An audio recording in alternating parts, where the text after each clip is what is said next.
Sabi nga sa 2 Corinthians 5:17, ang na kay Kristo ay bagong nilalang.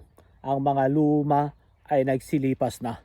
So anong ibig sabihin noon mga friend? Para po sa ating mga Kristiyano, sa ating mga matatagal na sa paglilingkod, matatagal na sa ating journey sa ministry, sa ating journey sa pagsunod, paglilingkod kay Lord, ay ang tanong ay, meron bang nababago?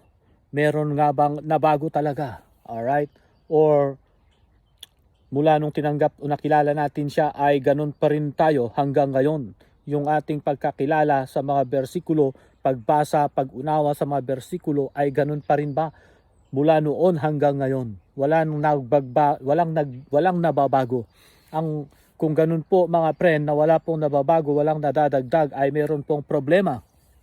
Kaya nga sa panahon ng ganitong Semana Santa ay kailangan po talaga nating mag-reflect, mag-review rin. Alright, sa ating pong pagbasa, sa ating pong pag-unawa, sa ating paglalapat ng mga talata, ng mga salita ng Diyos, mga friend, alright, ng Biblia, kailangan po nating manumbalik muli sa mensahe ng krus. Alright, mag-aral muli sa ating Panginoong Kristo dahil ang salita po ng Diyos ay buhay. Lagi kong sinasabi na ang salita ng Diyos ay buhay. Ibig sabihin kumikilos siya. Hindi po siya patay, hindi po siya static, hindi po siya kagaya ng mga ribulto na nandun na lang. Alright, hindi siya makakilos, hindi siya makagalaw. Kailangan mo pang itulak or buhatin upang siya ay lumipat sa ibang lugar. Ang salita ng Diyos, hindi po ganun. Dahil buhay po ang salita ng Diyos. Ibig sabihin, kumikilos siya. Alright, gumagalaw siya. Kaya sa atin po mga Kristiyano, mga kapatid kay Kristo, mga friend, kailangan po nating mag-reflect din. Kailangan din po nating mag-review rin. Hindi po sapat yung tayo po ay nangangaral, alright, preach every Sunday, Bible study from Monday to Saturday. Pagkatapos pa ng fellowship ng Sunday, meron pang Bible study, prayer meeting. Aba, mababurn out ka niyan mga friend. Alright? Hindi ko sinasabing masama yan. Maganda yan. Pero hindi po yan ang hinihingi, hinahanap ng Lord sa atin. Yung tayo ay magpakapagod. Alright? Yung tayo po ay binibigay natin lahat para sa ministry. Hindi po yun ang nais ng Lord. Ang nais ng Lord, tayo po ay mag-rest. Matuto po tayong mag-rest. Alright? At tayo po ay manahan sa finished work ng Panginoong Hesukristo. Hindi po natin kailangang problemahin kung paano ang tao kumilos, kung paano ang tao mamuhay, kung paano ang mga miyembro natin, kung paano sila sumunod. Alright?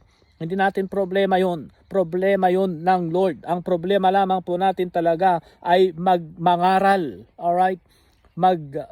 Sabihin natin yung salita ng Lord at si Lord na po ang bahala. Alright, mag-convict, magtuwid, magdisiplina, alright, magparusa kung meron man siyang gustong parusahan. Trabaho yon ng Panginoon. Pero ang problema kasi, maboburn out talaga tayo mga Kristiyano kung lahat na yon, pati trabaho sana ng Diyos ay kinukuha pa natin, ay talaga malaking problema yon. Alright? Kaya ang nais ng Lord sa mga ganitong panahon ng Semana Santa, tayo rin po ay mag-reflect. Tayo rin po ay mag-review. Alright? Tayo po ay mag-rest din.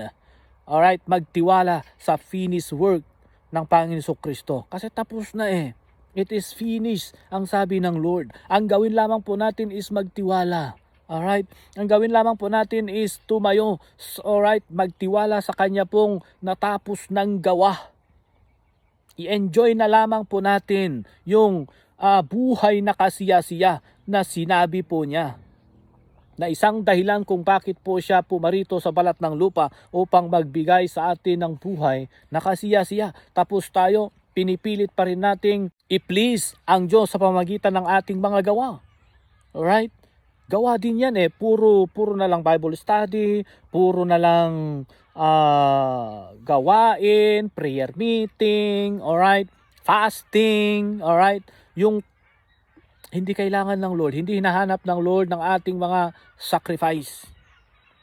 Hindi ko sinasabi na masamang mag-sacrifice, yes, maganda yan, pero dapat napapanahon, alright, Hindi po every day, every time yung napapabayaan mo na yung pamilya mo, kung may pamilya ka man, napapabayaan mo na yung asawa mo, yung mga anak mo, alright? Napapabayaan mo na yung sarili mong welfare, alright? Ang sabi ng Lord, love others as you love yourself.